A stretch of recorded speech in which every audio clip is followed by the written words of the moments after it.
Blog Talk Radio.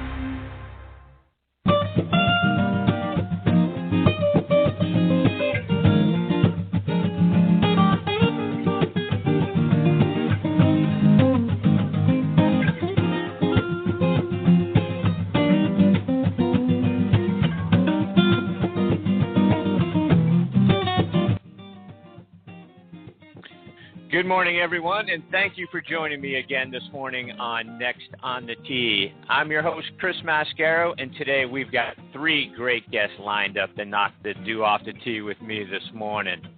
First up, I'll be talking to PGA Master Professional Paul Rudeen. Paul is the Director of Instruction at Ocean Edge Golf Club up on Cape Cod, which looks like an amazing golf course to me. Please check it out online by going to oceanedge.com. I'm looking forward to talking with Paul here in just a few moments. A little later, I'll be joined by Chad Parker. Chad is the Director of Golf at Eastlake Golf Club here in Atlanta. Eastlake is the site of the PGA Tour Championship and a course that is definitely on my bucket list, so I look forward to talking with Chad about 20 minutes from now.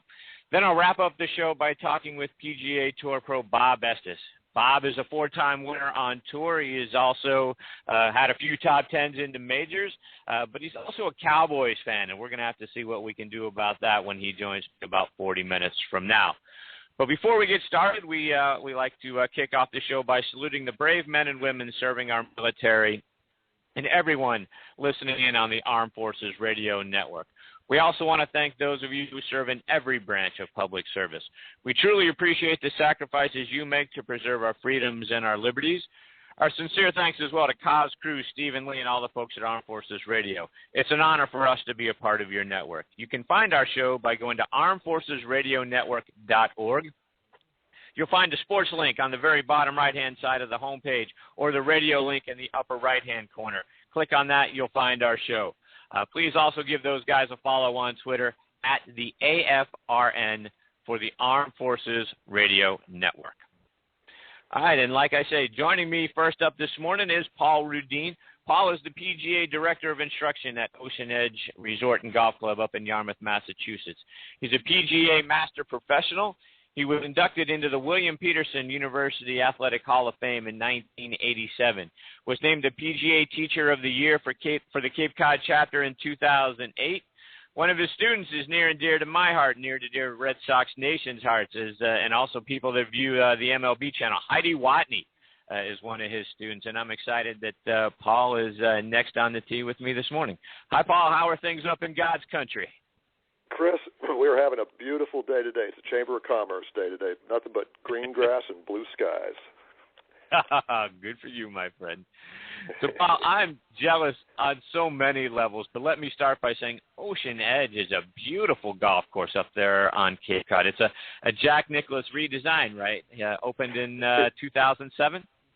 Yes, it is. It was originally opened in 1986. And then the Nicklaus design team came in and just gutted it and rebuilt it, and it's sensational. It sits on 433 acres right on Cape Cod Bay, and it's a four-diamond resort, just beautiful. Can you, just for our listeners' sake who are going to kind of live vicariously through you, can you give our listeners an idea of an overview of the course and what it looks like? Yeah, it's a second shot golf course. The driving areas are fairly generous. From the back tees, it stretches out to about 7,000 yards. It's extremely tough because the wind blows on the Cape so often. No doubt. The greens are typical Nicklaus. Lots of movement, lots of roll, lots of undulation. The pin placements are just there's a plethora of great pin placements on each green, and it's so much fun. There's different tee blocks. Any level of player can have a great time at Ocean Edge, and it's always in impeccable shape. You know, Paul, Jack Nicklaus is a big hero of mine. Did you get the opportunity to talk with him while the course was being redesigned? No, I didn't. He had his top guy up here doing most of the work.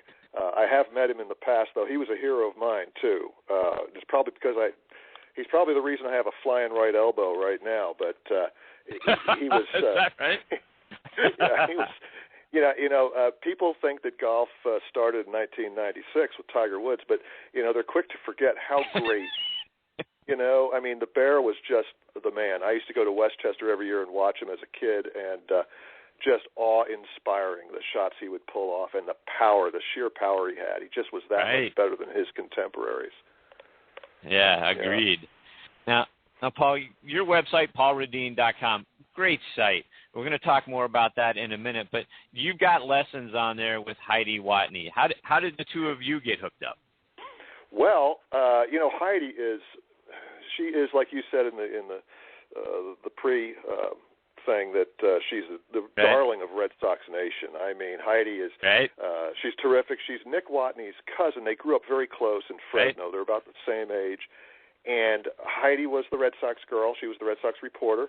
And I just thought she was a natural to get started, get my website up and running because of she's such a draw. And so I went after Heidi and got her and had her come down to Florida, and we shot 12 really cool shows on the fundamentals of golf. She is fantastic. She's as nice or nicer in person than you see her on the screen. She's just terrific and great work ethic. Pleasure to be around. Yeah. Good. When you describe your style of instruction, you say that the swing is only part of golf. Course management, the psychology behind peak performance is also a big factor. Talk about that. It is, and that's why my website is comprehensive. The golf swing is the golf swing. That's a part of golf. But how we think is such a huge part of golf. That's why I have Dr. Joseph Parent, the mega-selling author of Zen Golf. He's my mental coach on my website, and he gets into detail about the correct way to think when you're out there. Like I say, we can beat our brains in on the driving range, but boy, the longest walk in the world is from the practice tee to the first tee. And if we don't know how to bring it, if we can't bring it mentally, then we're in trouble. So it's a big. The mental part is a huge part of the game. Yeah. Also, go ahead. Yeah, but also, the physical part of it. It's my style of teaching is more or less, I'm not a methodologist. I don't tell people swing this way. I don't believe that the golf swing's a blueprint. Everybody comes to you, they're all different, the old snowflake thing. Different shapes and sizes and levels of strength and athleticism and all kinds of variables. So to try to squeeze them all into the same mold is just not realistic as far as I'm concerned. So I believe in cause and effect, and that's how I teach. You come to me with a swing issue, we'll find the root cause. So take a step back a second, Paul, when you talk about the mental side of the game, and you're so right when, things look great on the practice tee. Boy, you can, a lot of times, you can hit the ball so sweet, and then something happens between the time you pick up, your bag and walk to the first tee, and then you take that first swing. Why is that? Well, I think we get into a comfort zone, a false sense of comfort on the practice tee. First of all, you've got sterile conditions. You've got flat lies. You've got perfect lies. Every ball you hit, there are no consequences. You hit a bad one, you just pull another one over and rake and fire, and you can lull yourself into this false sense of security, and you get on that first tee, and all of a sudden, every shot you hit means something. And I think that's why, and on my site I talk about pre-shot routine, and I think that's one of the ways to combat this deer in the headlights when you get on the golf course, is to have a routine that you stick to. In fact, it's not enough to have a routine. You have to time it, and that's what I talk about on the site, is get a friend to get a stopwatch and time your routine. I heard Kenny Perry talking one time. They said, Kenny, tell us about your pre-shot routine. He said, well, first of all, it's 14 seconds long from the time I pull the club. 14 seconds. So, that's getting it down to an exact science. So every time he hits a shot, whether it's a tough little wedge over a pond or it's just a blow-it-out drive down a huge fairway, his approach is the same. So he doesn't have that freeze up when he gets over a tough shot because his routine is the same. Yeah, no, that's a great point. One of the things that I love so much about your bio on the site, to me it reads like it should be a movie, Paul, sort of the golf version of The Sandlot. You talk about how you and your friends, are caddying during the day, then you play 9 holes until it's dark, diving into ponds to retrieve your golf balls. It's fantastic. Talk about that. It was so much fun. That's why I love golf so much. When I was a kid, I had my grandfather's old Croydon golf clubs. For some of the old timers out there, you got to be a real old timer to remember these, with the old fiberglass shafts. And we'd go out there in our squishy sneakers and in the rain and play, or take the shoes off, play barefoot, and have great matches with each other. We would. Like I say, dive right into the ponds. If we'd hit a ball in there that we didn't want to lose, we'd go right in and try to find it, and we'd come up with 10 others. And we had such a good time. Yeah, it was just great. It was bliss, And then no doubt. Kind of, and then you kind of you evolve your game. You get a little better. I started to get better, and then you take it a little more seriously, and then you start to compete, and it just goes from one level to the next. But that initial level is so important. That's why it's so important to get kids loving the game at an early age. Get them on the golf course. Don't just have them pound golf balls. Get them on the golf course. If all I did was take ground ball practice and batting practice as a little kid and never played games, I wouldn't have much love for baseball now. So right. The same thing is true for golf. Get out there and play the game and have fun with it. Yeah, there you go. You also talked about it at one point after you graduated college and you had turned pro. The joy factor of the game slipped away. Why? It slipped away because, everything was geared towards, I want to play golf. I want to play golf for a living, and I wanted to. I wanted to be a big shot, and I wanted to be a great player. And I saw that, there's a fine line, and you can touch that line, but unless you cross over it, it's just not going to happen. And I gave myself a good chance. I played the Space Coast Tour in Florida, which at the time, going back to late 70s, early 80s, that was the tour other than the PGA Tour in America. That was right. That was the one to play, and it wasn't gonna happen for me. So I then kind of reevaluated and thought, teaching golf can be a kick too, because I always have been a bit of a pedantic guy when it comes to golf. I always was trying to help people with their swings, and I always got a kick out of it. And then I threw all of my time and energy into teaching golf, and then that it's just gotten better and better. It's almost like you develop as a player. Well, I started to develop as a teacher, and I started to get better, and I started to pick brains of the great teachers, and boy, oh boy, it's really paid off in spades because it's what I love to do, and it's so good, Chris, to be able to actually help somebody, and to show results. And I believe results can happen quickly. I really believe that. I think people are capable of great things they don't believe they're capable of, and I see it every day in lessons. Yeah, so to that point, Paul, when you've got somebody that's come to you for instruction, and not whether they are a first timer or somebody that's a mid handicapper, and all you can see the results of you've changed their swing, you've helped them on the mental side, and all of a sudden the person that was a 20 plus is a under 20, is a mid handicapper, and that mid handicapper now maybe is a single digit player. Is that something that makes what you do that enriching? Is that the thing? Is that the joy in golf now for someone like you? It is.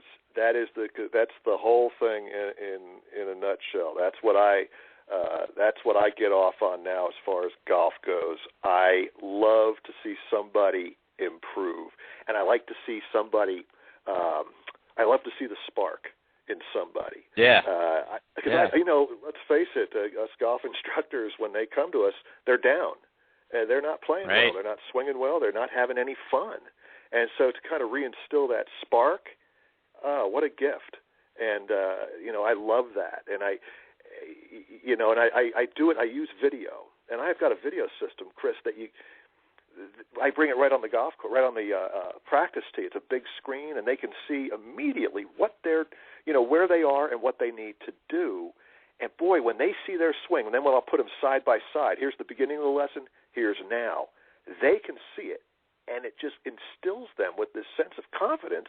Yeah. Oh boy, that's all I need. It's just great. Yeah. So talk about that a little bit more. I mean, I'm looking at your site now, and I've been on it over the last few days. Talk about the video instruction and the quick tips piece that you offer.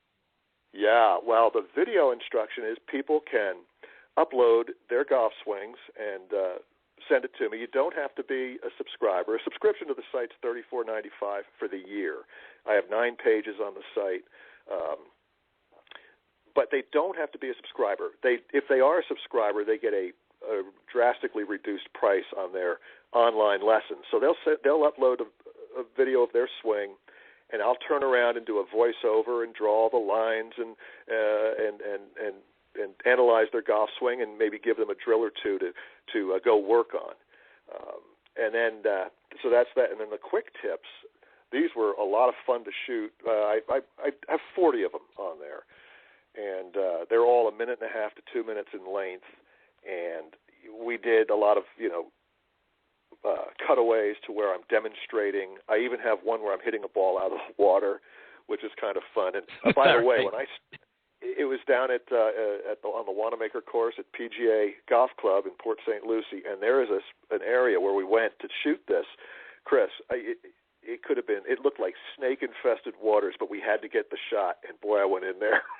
And it was terrifying, but I pulled the shot off, and we got the shot anyway. So that was good. But yeah, they're quick tips, and I think I think the best teachers are the ones that can take a paragraph and turn it into a sentence, because I think that's what resonates with students. Is it doesn't have to be. Don't tell me how to make the watch. Just tell me what time it is, and that's what the quick tips are all about. It's fundamentals. It's how to think. It kind of takes the whole gamut of golf in 40 tips.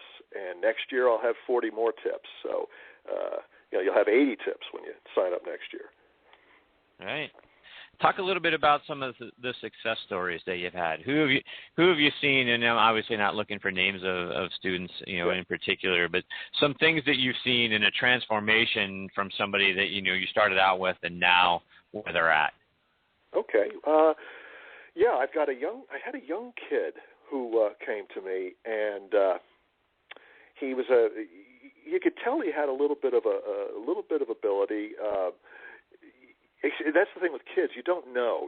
They develop at such different rates in their maturity and their size and everything else. But this kid had some ability, and I've been working with him for about 5 years, and all of a sudden he's playing college golf. So I mean, wow. that was a great thing for me. And then I had a guy who had his back fused. This probably is my best success story. Ooh. He had been a golfer. He loved golf, and then he had this spinal thing, and he came to me and he said, I'm either going to play golf after this lesson or I'm not going to play golf. This is kind of a tipping point right now. We're going to find out whether I can do this or not. So the first thing I did was I grabbed him a set of Callaway Solaires, which are the lightest women's clubs made, and I had him hit some shots, just nice and easy off a tee, and he started to have fun. And I told him, I said, you know what? Use a tee when you're on the golf course. It's not the U.S. Open out there for you. Enjoy the game. Go out there and hit some shots. And he is now an avid player, loves the game, has learned to deal with his injury. And I think that's the biggest success story I've had, is to help that guy kind of reinvent himself and really redevelop that love for the game of golf. He had lost it completely. Yeah, and I think that's a very important point, Paul. I mean, Jack Nicklaus now is, talks, he's got his new brand of golf balls out, but it's sort of, the movement is play your tee, right? Yeah. Based on your ability, play your tee, because, I think so long in the history of golf, We've gotten, everything is so rules. I mean, there's a zillion rules out there for what you got to do and penalties and all that sort of, it was more of a regimented game. And I think there's a shift now to let's make the game fun. It doesn't have to be so rigid. Go out there, find the tee that you like. Go. If you want to play the red tees, God bless you. Go play the red tees. Shoot 65. How much fun is that, right? Why do you? If you got to hack it around out there and shoot 120, eventually you may decide that this isn't for you. I'm giving this game up. Go play the tee that's right for you. Chris, you're exactly right. I mean, most people, they work, it's high-stress life, high-stress job. Why do you do that when you get to the golf course? Go out and have fun, like you say, and play it forward. That's the program. It's play it forward. Get up on those up tees and get out there with your buddies. If I'm at an age now, I'm past 50, and I don't play the tips anymore. Occasionally I'll go back with the young guys, but not very often. And I've moved it up, and it's so much more fun. I mean, you can't fight time, and there are some things you can do as an older player to get a little more length, but it's just so much more enjoyable to play the game from the proper tees. Absolutely right. Paul, tell our listeners how they can follow you, whether it's on social media. We've talked about your site, paulrudeen.com, but how else can our listeners follow you and whether it's maybe get in touch with you or be able to learn more about you and your golf instruction? Yes, well, they can get in touch with me at paulrudeen.com, and that's Rudeen, Rudeen, and then my website is paulrudeen.com. Right. And it's got the groovy little logo with a white golf cap with some groovy black shades on the. that's my logo. So, cause that's what I always wear. I always wear a golf cap with my shades on top. But that's how they get in touch with me. paulrudeen.com or paul@paulrudeen.com. That's awesome. Paul, thank you so much for joining me this morning. It's been a pleasure talking to you. I've added Ocean Edge to the list of courses that I want to play one day. That's certainly on the bucket list now because that place looks fantastic. And I hope you'll come back again sometime. I'd love to catch up. Definitely, Chris, and it's been my pleasure and also to reach out to all those brave young men and women out there giving it up for guys like me that can talk about golf. It's remarkable what they do, and it's been my pleasure. Fantastic. Paul, thank you so much. All the best to you and your family, and hopefully we get the opportunity to talk again real soon. Fantastic stuff from Paul Rudeen. Again, paulrudeen.com, and again, his last name is spelled Rudeen, paulrudeen.com. I've got my next guest, Chad Parker, hanging on the line. We are going to get to him right after this real quick station identification. This is Joe Longinusa from Thursday Night Tailgate, and you're listening to On the Tee with Chris Mascaro on the Armed Forces Radio Network. Now joining me next on the tee is Chad Parker.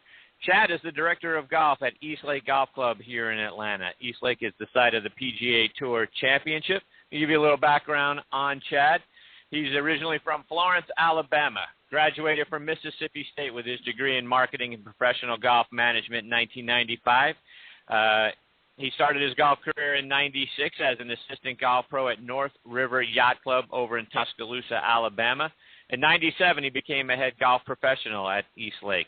Last year, he got his PGA certification in general management, which places him in the top 3% of the membership in the PGA of America. And the Atlanta Business Chronicle named him one of the top 40 under 40 back in 2009. Chad, thanks for joining me next on the tee this morning. Thanks for having me, Chris. Okay, so, Chad, you're from Alabama, but you graduated from Mississippi State, and I read that you're a big Alabama football fan, so you got to help me here. Mississippi State alums, Bulldog Nation alums, got to understand what's going on. You're a Mississippi State alum, but an Alabama fan. That's brutal. Well, I grew up in Alabama, as you mentioned earlier, and I went to school at Mississippi State just simply for the degree that they offered. And so I was down there for 4.5 years, and I loved being down there, and I love the football team and everything about it. But at the end of the day, it's the Alabama Crimson Tide is something that was ingrained in me growing up, and just not going to shake it after only 4 years. Right. So, Chad, at what age did golf become a passion for you? Probably 12 or 13, something like that. Grew up at a club in Florence, Alabama, where they had a PGA professional on staff that was very good with juniors and had a great junior program. And kind of around that age, started to like it and play a lot. And under his, leadership, basically, just got to be fairly good at golf and, played high school golf and decided to make golf a career once I found out about the program they had at Mississippi State. Did you play in college? Did not play in college, no. I wasn't good enough to play at Mississippi State. Probably could have played, at a 2-year school, but the major that I wanted to do is a fairly regimented program with internships, et cetera, and it's hard to transfer into, and so it's kind of one of the things that you have to kind of start, and so I couldn't have the option of doing that, so I had to make the hard choice to go ahead and start and not try to play. Just wasn't good enough to play at the SEC level school, but it turned out okay for me, so I'm pleased with the decision. Yep. No doubt. Now, you started out as an assistant pro at North River Yacht Club. How did you get from there to Eastlake?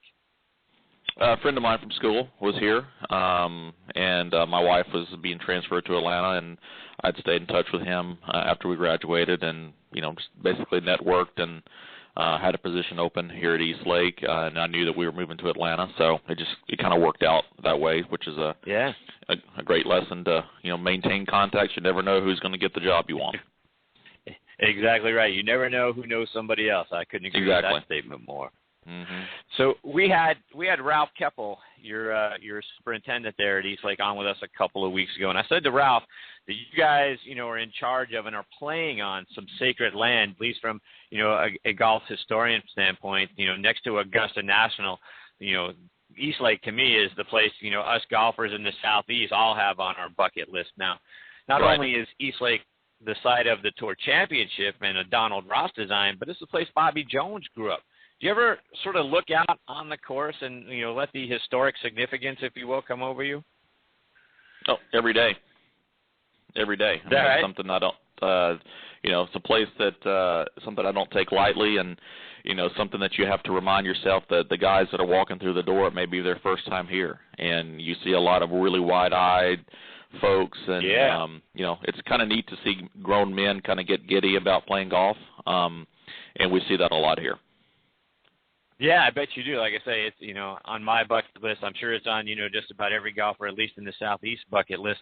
Do you ever have, members, players, whatnot that have been there for years and years sit down, tell stories about what it was like when Bobby Jones was there, or when Donald Ross was designing it, or, people that have been around the golf course for a length of time share stories that, surprise you or educate you on, wow, really, that went on here? Yeah, I mean, they're becoming fewer and fewer as we all get a little long in the tooth. But yeah, that kind of thing does happen, and we get people to call here all the time that have, had that attended a wedding here back in the 40s or 50s, and they just wanted to see what it looks like now, and I mean that kind of thing literally happens weekly. With is that right? Oh yeah. I mean, it's just and we're actually. Not a lot of people know this, but we are open to the public the third Sunday of every month. You can go online and sign up to do a kind of a self-guided tour of the clubhouse to see all the artifacts and things like that. So it's a partnership that we have with the Atlanta History Center. We have a lot of really neat artifacts on loan and displayed from a lot of different places, and we just wanted to make it available for folks to see if they want. I mean, we have a few people that take advantage of it. Most people, if they come here, would rather be playing golf than, kind of doing a museum tour, kind of, so to speak. But it is a way for and we try to encourage people that call to come during that time frame, as it is easy for us to manage and things like that. But yeah, it's with a place that's been here for over 100 years now. There's a lot of memories that were made, both on and off the golf course. No doubt. So where do people go to sign up for that?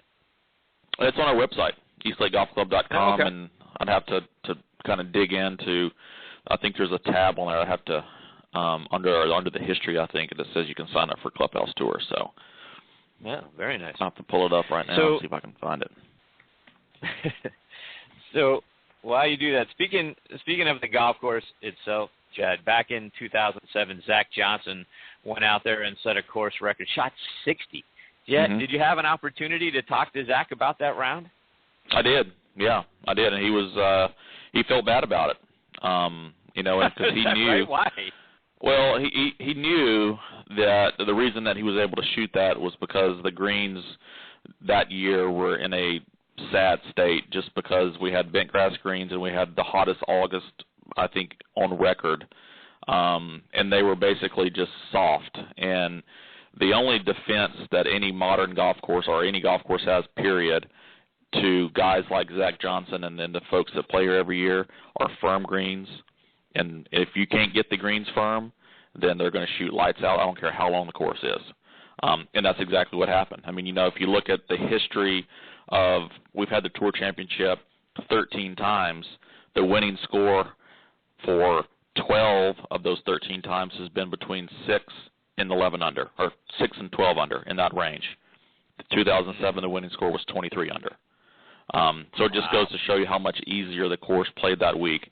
And I know Zach personally through a couple different things that I've been involved with, and he came in and he said, I'm sorry. He goes, it's not, I don't feel good about, having a course record or shooting this kind of score. Of course, he was, happy to take the place in the tournament and what that did for him. But he knew that, and all the players knew that the golf course was pretty much defenseless, and you get a guy that putts well and hits it in the fairway, you can shoot 60.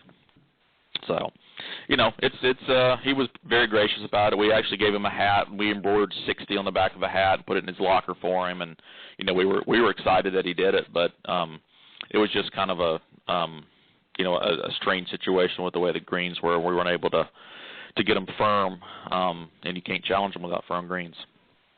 Yeah, no, agreed.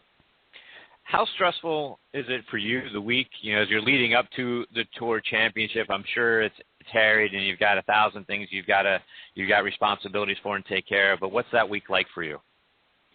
It's a fun week. I've been here for all of them, so I don't really, it's not really that stressful, to be quite honest. I mean, if you go through it the first time, you don't know what to expect. It's stressful. Yeah. And it can be if you get rain or something happens that's unplanned for and you have to kind of, punt in the middle of the game, so to speak. It can be stressful in that circumstance. But, having it so many years and having the same staff here so many years, it's like, we kind of know what to expect. We know what to do. The players have been here before. They kind of know what to do. And so it's a fun week. And it's a different week for us, obviously, but it's a fun week. It's not stressful for us. Yeah, probably now, is for Ralph. A few years ago. Yeah, but not for me. I'm sure it is. I'm trying to recall from my conversation with Ralph. I know one year, I don't know if it was 2000, it may have been 2007. I don't remember exactly what year it was off the top of my head, but one year right before the tournament, it seemed like days before the tournament, the whole course was underwater because the city of Atlanta got a flash flood. And you guys did an outstanding job. Ralph and his team obviously did an outstanding job of getting that water. But it was literally, the golf course they were rivers. The holes were rivers. Talk about that, what it was like for you guys to get the course in just a matter of a couple of days in playing shape. Well, we have as you mentioned, Ralph and his crew did a great job with that. But we have a drainage system in place that works wonderfully. So, we've had those kinds of rains before, and the golf course drains very well. And so just the way it's situated on the property, when it was built, there was not a lot of manufactured hills or not a lot of earth was moved. And so everything is going to drain as Mother Nature intended it. So if you take that and then you add a sophisticated drainage system under that helps facilitate it, it literally will drain great. Now, getting the equipment out and mowing and doing the things that you have to do to the golf course ready when it's a little damp is a challenge. And so that's where the last minute part of it comes in. You just can't get out there and mow until it gets dry enough to support the weight of the tractors and, all that kind of stuff. Right. So that's when it gets stressful. When you know you have to get it done by a certain time and it's too wet to get out there and your hands are tied at that point. Yeah. Do you ever get an opportunity to go out and play some practice rounds with the players in the days and weeks leading up to the tournament? No, we haven't. We have never had a player arrive early to play a practice round in 13 years. Not one time. Is that right? Never. Wow. Yep, they get Why do you there. think that is? Well, because they play so much golf. I mean, it's just. I mean, I hate to say it this way, but it's just another week for those guys. They have a routine. Yeah. Local knowledge of the course is something that they can, get from their caddies. Now, we've had caddies come out and walk early before to mark yardage books the way that their players won't done, things like that. But, in terms of the pros playing a practice round, we really don't see that. And in fact, even tournament week itself, most of the guys don't play 18 holes. They'll get here Monday night, they'll check in, they'll play 9 holes on Tuesday in practice, they'll play 9 holes on Wednesdays in practice, and then that's it. So it's those days for a lot of guys, as much as they travel and play, are rest. They'll go out and see the course. The first thing that happens, the first group that goes through, they put tees down where they think the hole locations are going to be that week, and they just leave them. So every one of the guys comes through, and they putt at all the different holes. They try different little shots, mainly chip shots and kind of shots that they may think they would have that, may not be represented in the yardage book. They'll practice those kind of shots, but they're so good. It's not like, you and I going to a course that, and you saying, okay, well, it's just a different mindset for them. And so we've never had a single person call and say, hey, I think I'm going to be in the Tour Championship and it's April and I'm passing through. Can I come play a practice round? Hasn't happened. Huh. That's surprising to me. Mm-hmm. Do any of those guys seek you out, whether it's the players or the caddies like you mentioned, Chad? Do those guys seek you out to pick your brain about the course before they go out and play or before they arrive? Not really. No, I mean the player is so reliant on their caddy. There's a relationship there. There may be a question here or there, but it's not. It's not something that you would sit down and kind of go through hole by hole. I mean, again, the golf course is pretty straightforward. It's nothing tricky about it. You have to hit it straight, and you can't miss the greens in certain places. And so those are the shots that they're concerned about. If they're out of position, if they short side themselves, what kind of shot am I going to have on one if I hit it in the left bunker and the flag's on the left? They're going to have an extremely hard bunker shot. So they almost never, guys in the top 30 at that time of the year, you just don't see them make a lot of mistakes. And so it's, but to answer your question, that's not something that, they typically do. Mm-hmm. Last week, I talked with Steve Mona, who is the CEO of the World Golf Foundation, which runs the First Tee. And I read in your bio that you're involved with the First Tee of Eastlake. Talk about that organization and what you're doing with them.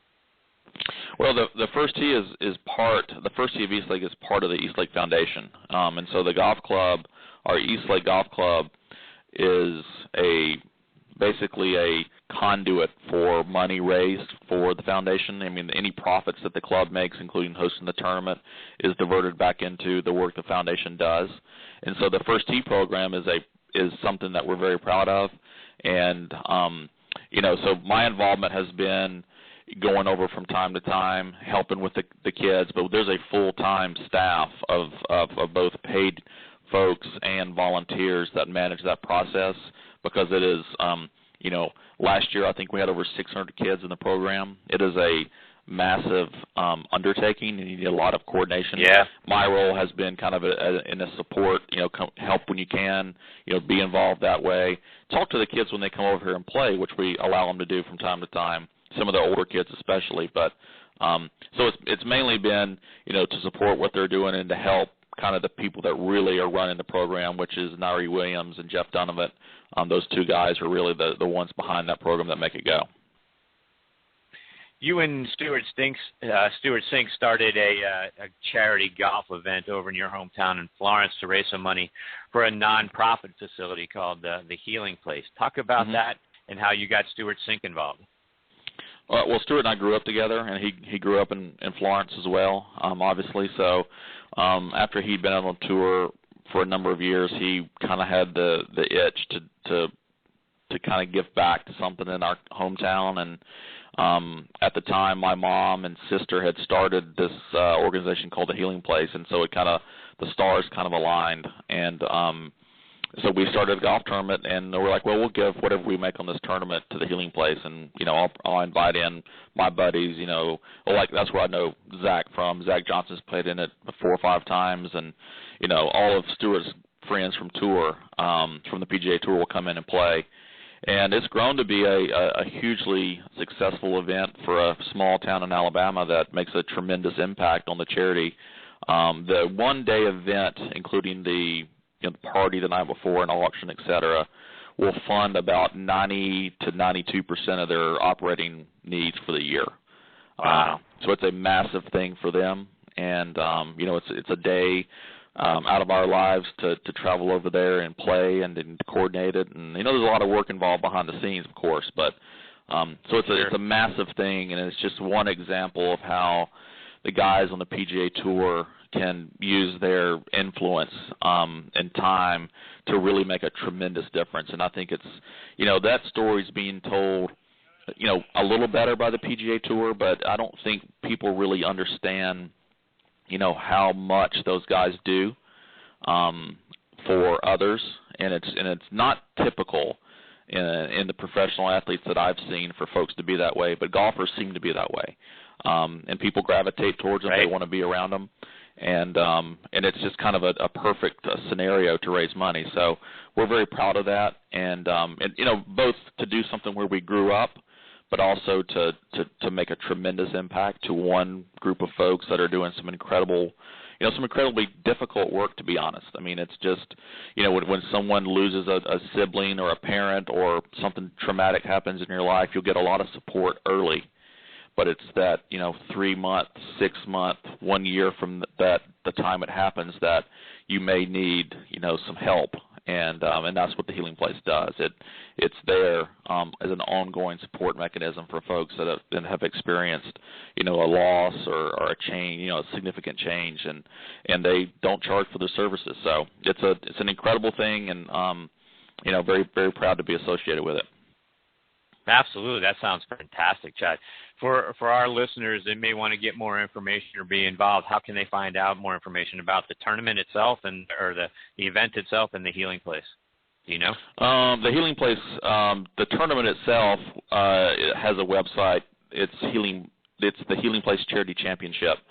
And the website that we have, if you just do a Google search, the website will pop up. But the website we have is actually powered through another service that we do. But and then the Healing Place website is thehealingplace.org, I believe. So it's an incredible place. Yeah, absolutely. That's fantastic stuff, Chad. One more before we let you go. We've got our next guest, Bob Estes, hanging on the line. But, Chad, I understand you're a barbecue master, and your team called the Q School took first place in the ribs division last year at the Atlanta Barbecue Festival, and you also make homemade dill, two of my favorite things. Tell me about that, and more importantly, how I and our folks listening in might be able to get a little of that.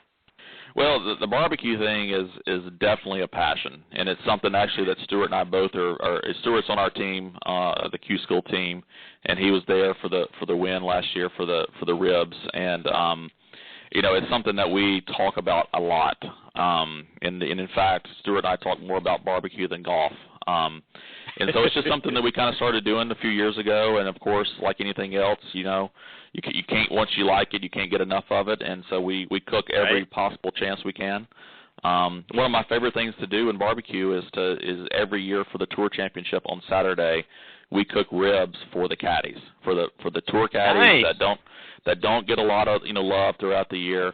We think that they've made it to the Tour Championship, and it's something that we can do.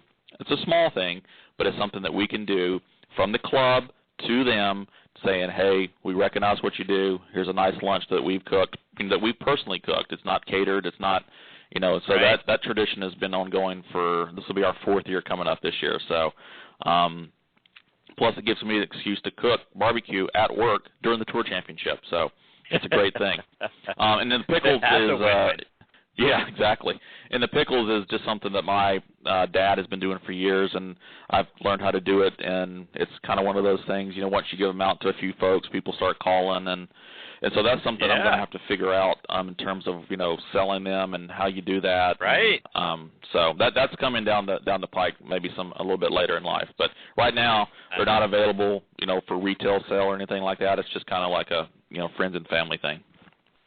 Well, when you're ready to get those things marketed, you let me know, because we'll put up a logo link on our site to make sure that we help, spread the word for dill pickles. I'm a dill pickle nut.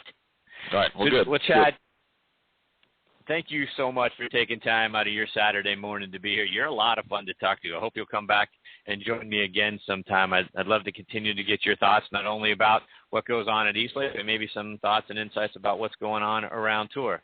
It's been a lot of fun. Do that. Yeah, thanks for having me. All right. Thanks, Chad. All the best to you, and say hello to Ralph for us as well, and we'll catch up soon. Will do. Have a great day. You too, Chad. Thanks.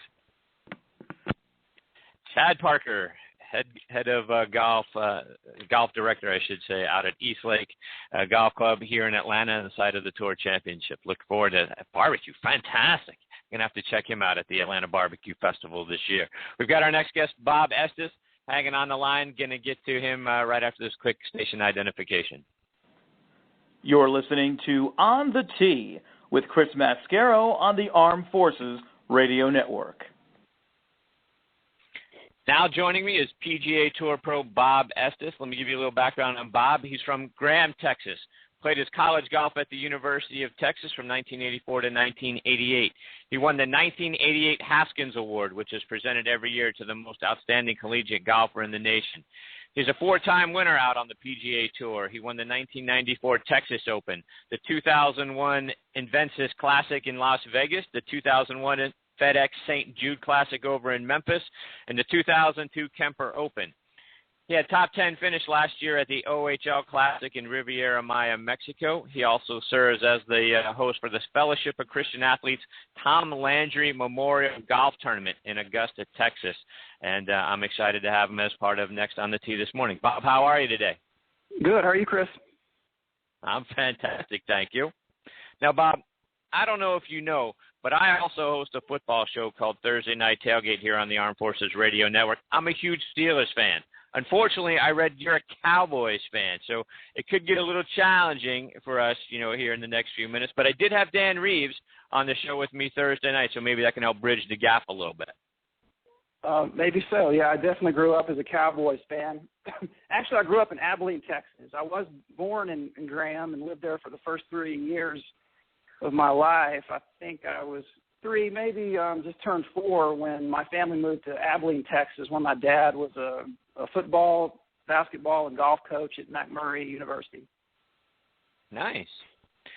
So, Bob, I got to say, I was reading over your profile on PGAtour.com, and I found it very interesting. It says you first played golf at the age of 4. Who got a golf club in your hand at 4 years old? My dad got me started. He didn't play too much growing up. I don't think he started playing until he was in college. But, I was playing all the sports, football, basketball, baseball, running a little bit of track. And I did play basketball through high school as well. Right. But golf was going to be the sport for me.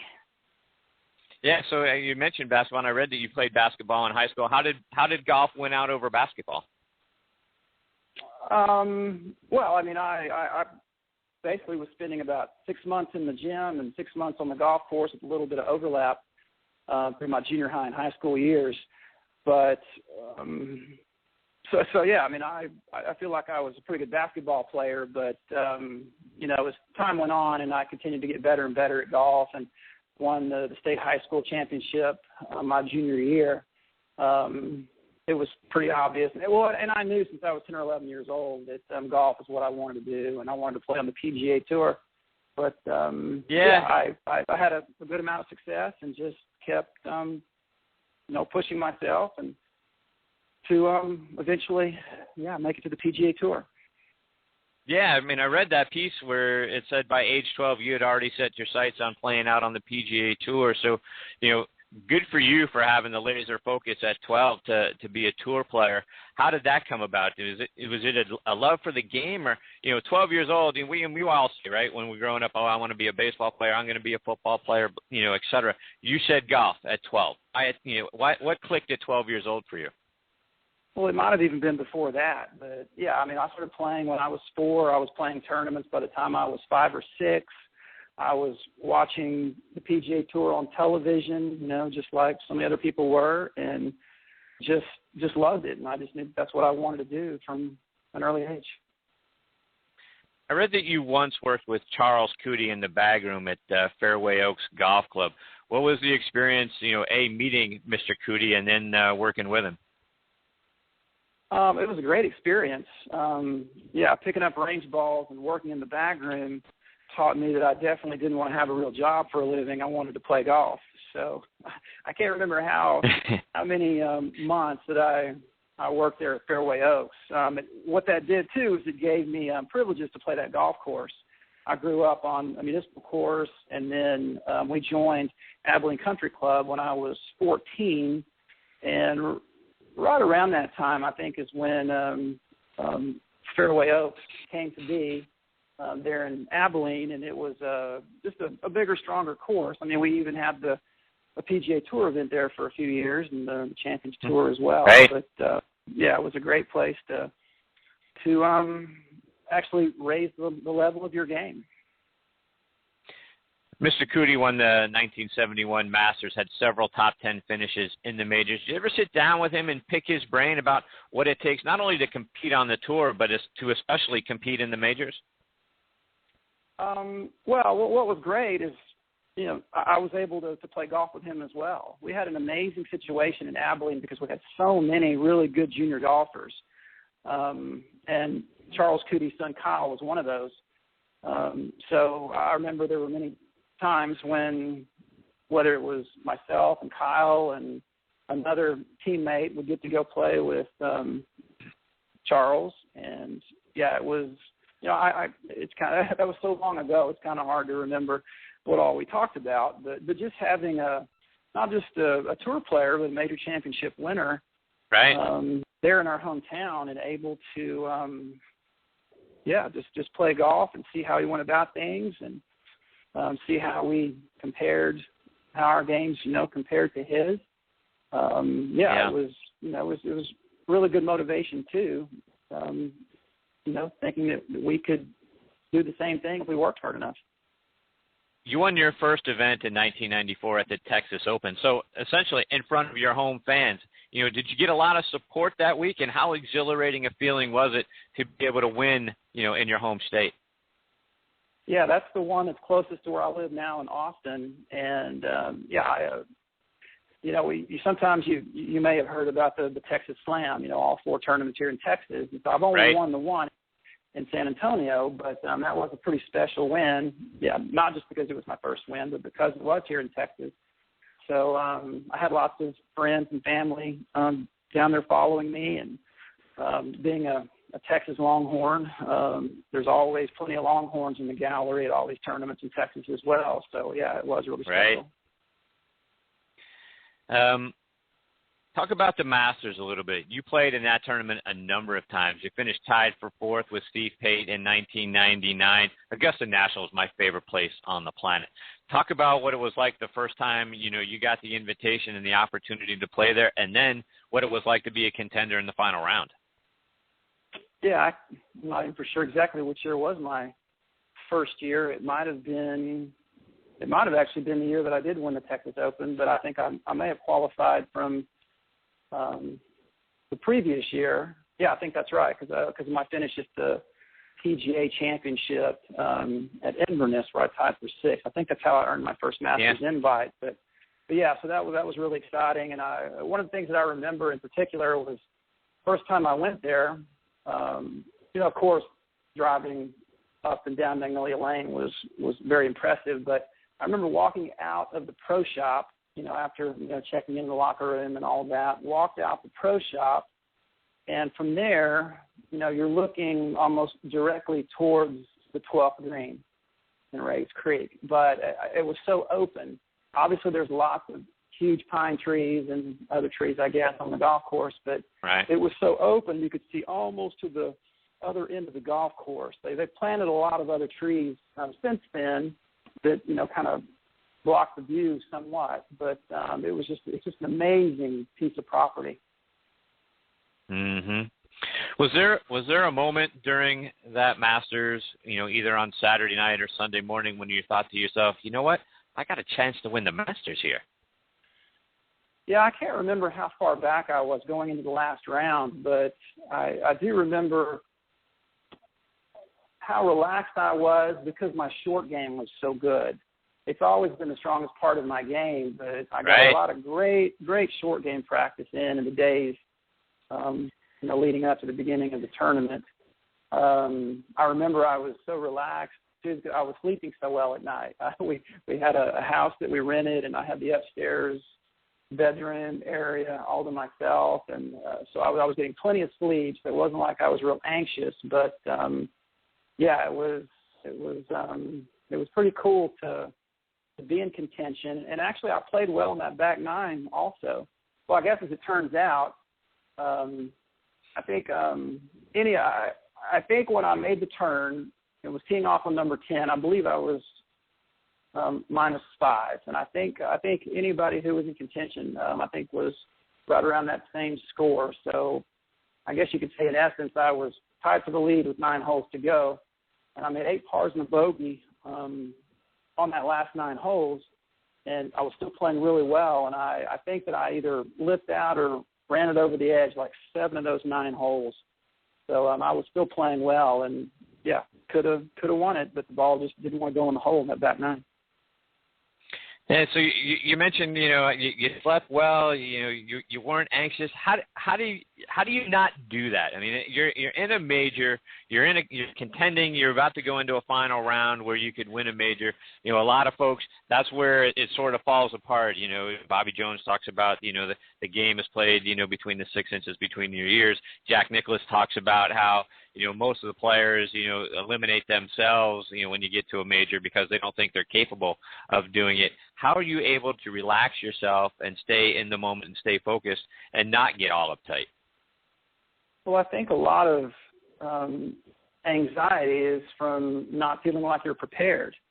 And I was, hitting it well enough. And I just told you how good my short game was. Right. I felt like I could get it up and down from anywhere.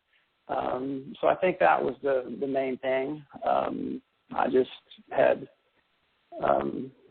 I've been playing well. I'd had some good success on tour, prior to getting that first invite to the Masters, obviously. This was a number of years later. I'm sorry, I backed up on you to a prior year. That was 1999, I guess, when I had a good chance to win the Masters. So, I had plenty of success on tour and at other majors where I played well, like that 93 PGA, the Paul Azinger one.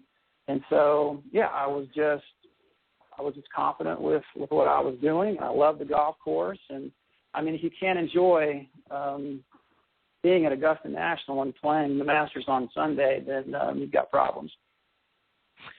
Right. Later that season, later in 1999, you finished tied for 6th in the PGA tournament that you finished with Colin Montgomery. You guys tied behind Tiger Woods. That was the year he and Sergio Garcia sort of went at it. But it was at Medina. You played well. You shot 69 in the final round, which was the best round amongst all of the leaders. Talk about that experience and how you were able to get around in 69 while everyone else was 72, 73, 74.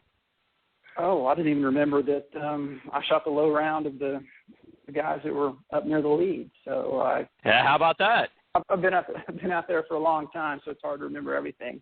But sure. No, what I actually remember, obviously I finished 6th. I finished 6th at the PGA Championship 3 times, and so that was my best finish in that particular major. But right.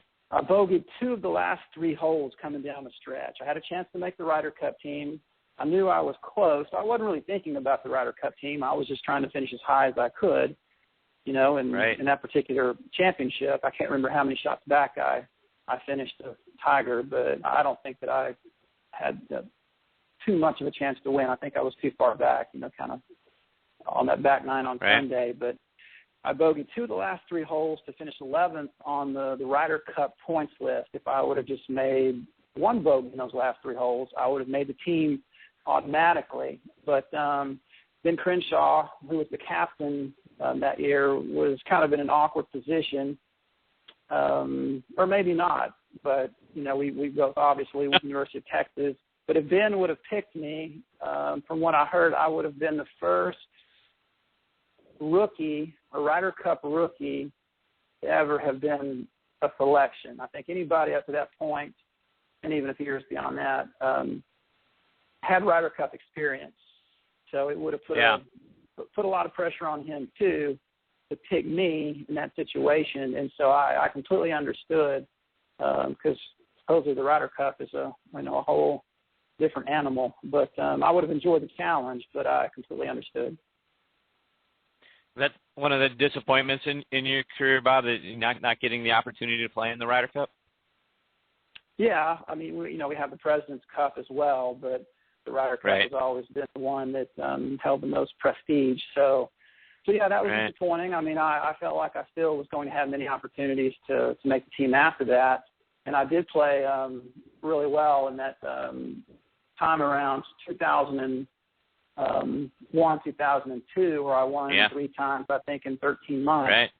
But obviously we had 9/11 as well right around that time, and that kind of threw off the Ryder Cup President's Cup schedule as well. So maybe I would have had a better chance to make the Ryder Cup. I can't remember how all that played out schedule-wise. But I also finished 12th, a couple of years later on the President's Cup points list. But when Nicklaus was I guess he's been the captain multiple times, but also did not get selected then. But my game was kind of in decline, even though I had played really well to put myself in that position. But at that point in time, I wasn't playing as well.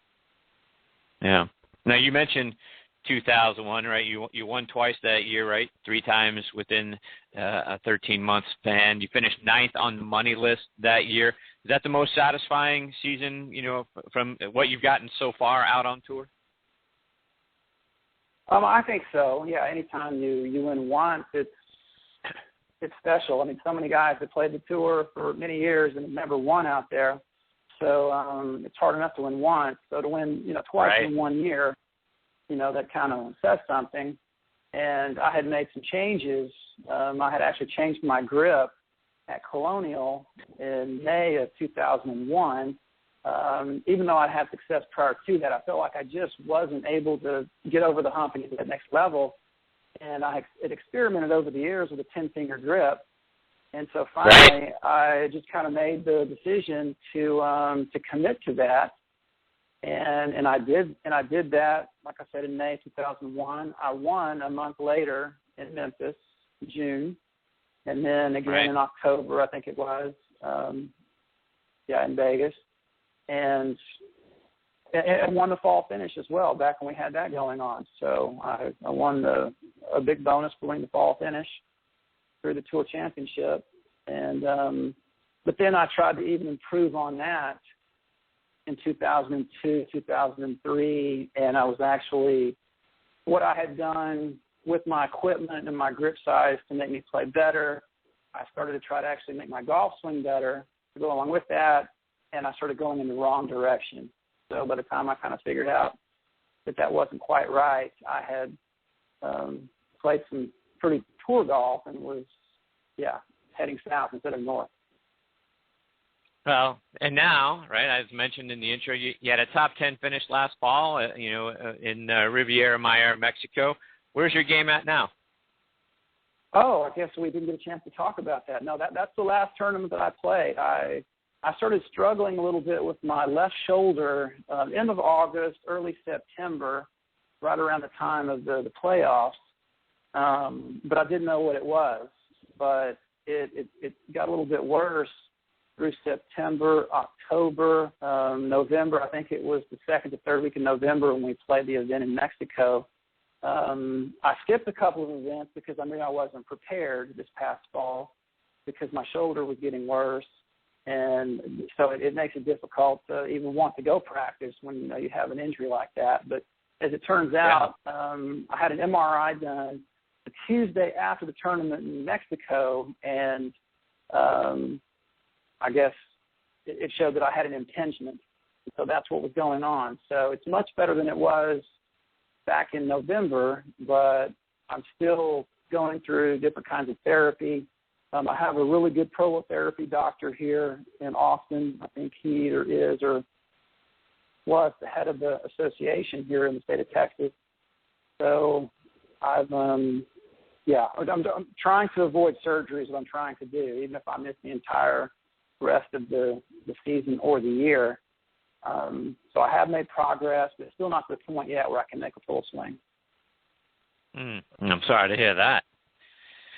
So, thanks, Bob, just one or two more before we let you go. I'm curious, coming off of Pinehurst and the U.S. Open last week, and, you saw how the course is, gone to more centerline watering, the natural vegetation that's out there in place of the rough. What do you think about, that layout, what it did for Pinehurst, and as it seems to be, maybe that's going to get a little traction for, golf courses just in general? Well, I've been hoping so for a long time.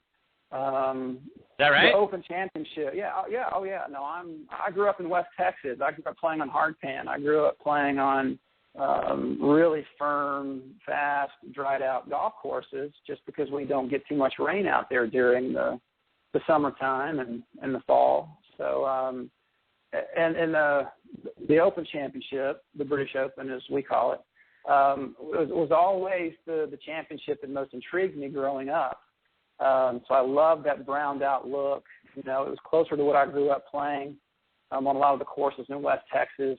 And so I've just, it's always more fun to run the ball along the ground. I mean, obviously you're still hitting it up in the air, but it's just not fun to play it's not fun to play a wet, soft, lush golf course. Golf is so much more fun when the ground is firm and you've got, different options on how to play certain shots. Yeah, very nice. I'll be intrigued to see if this really takes off. I keep hearing some whispers that this is, where golf is going to go, just not only because, it's different, but more it saves golf courses so much money and time, based on, the water bills, having to mow, and take care of, the roughs and that sort of thing. It's going to be interesting to see if this actually becomes a movement in golf course management, if you will, at least in this country. Yeah, Bob, I got to. Oh, go ahead. Okay. No, go, please. Oh, I was just going to say, I think there's going to be a real battle for quite a while over the look of green and the playability of brown. So, we'll see how that plays out. Right. Yeah, agreed. Now, I got to thank you, Bob. You had made the suggestion to me when you and I first connected about having Jim Estes, who's not related, on the show, and I had Jim last week. Fantastic, some of the stuff that he is doing for the military vets and those folks that are had injuries and are trying to get into the game of golf, whether it's they've had amputations or paralysis or any of those sorts of things. He was fantastic to talk to last week. He's doing some amazing things with folks that listening to us here on the Armed Forces Radio Network. It's a wonder all the stuff that he's doing. Thank you for the suggestion, and I was able to have him join us. So I appreciate the finger pointing me in that direction. You're welcome. Yeah, he's doing some great work and has been for many years. Right. So what's next for you, Bob? Like I said, I'm just trying to get the shoulder back to where it functions like a tour pro's shoulder should, and trying to avoid surgery. So I've been continuing my training. I probably gained a little bit of weight, actually, from spending too much time on the couch and in the easy chair. I need to get back out on the course and, get away from the fridge and the pantry. But I'm really fit except for the shoulder. So, I'll be looking forward to getting after it whenever I'm able to get it going again. Very good. Bob, how can our listeners follow you, whether that's on social media or online? I guess the best way to follow me is on Twitter at Bob Estes PGA. I'm on there quite a bit now because I'm not on the golf course as much. So, we talk a lot of golf and a lot of politics. So Bob Estes PGA. Very good. Bob, thank you so much for taking time out of your Saturday to join me. You're a great guest. I hope you'll come back and do it again sometime. I'd love to, get your insights, pick your brain a little bit about, not only about, the game of golf, but what's going on tour, maybe a pointer or two along the way. But I hope you'll come back and join me again sometime. Yeah, I certainly will. Great. All right, Bob. Have a great rest of your weekend. Best of luck to you. I'm rooting for you to get this shoulder back in shape and then seeing you back out on tour hopefully real soon. Okay. Thank you very much, Chris. All right. Take care, Bob. You too. Bye. Fantastic stuff. Bob Estes. And follow him online, like I said, at Bob Estes PGA. All right, everybody, it's time to put a bow on this one. My sincere thanks to all three of my guests this morning, Paul Rudeen, Chad Parker, and Bob Estes for being outstanding guests, and to our announcer, who unfortunately wasn't with us this morning, but always usually does a great job of getting the show kicked off. That's Joe Lajanusa. He does an outstanding job not only on this show, but on our show Thursday Night Tailgate. It's our sister show. Hopefully you'll check us out there as well. That show also airs here on Blog Talk Radio and on the Armed Forces Radio Network. My co-host Bob Lazari, and like I mentioned, Joe Lajanusa. Every week on Thursday Night Tailgate, we are talking to members of the NFL Alumni Association, current players, coaches, people also within players also over in the CFL. So we're on live every Thursday night from 8 to 10 p.m. Eastern Time. So please check us out there. You can find us online for both of these shows. Next on the Tee is nextonthetee.net. Thursday Night Tailgate is just that, thursdaynigttailgate.com. You can stream or download any of our archive episodes and keep up to date with who future guests are going to be for either one of our shows by checking us out online. That's important to us. Give us a like on Facebook too. Give us a comment. Let us know what you think about either show. You can find us. Both shows have a page on Facebook as well. And until next week, my friends, hit 'em straight.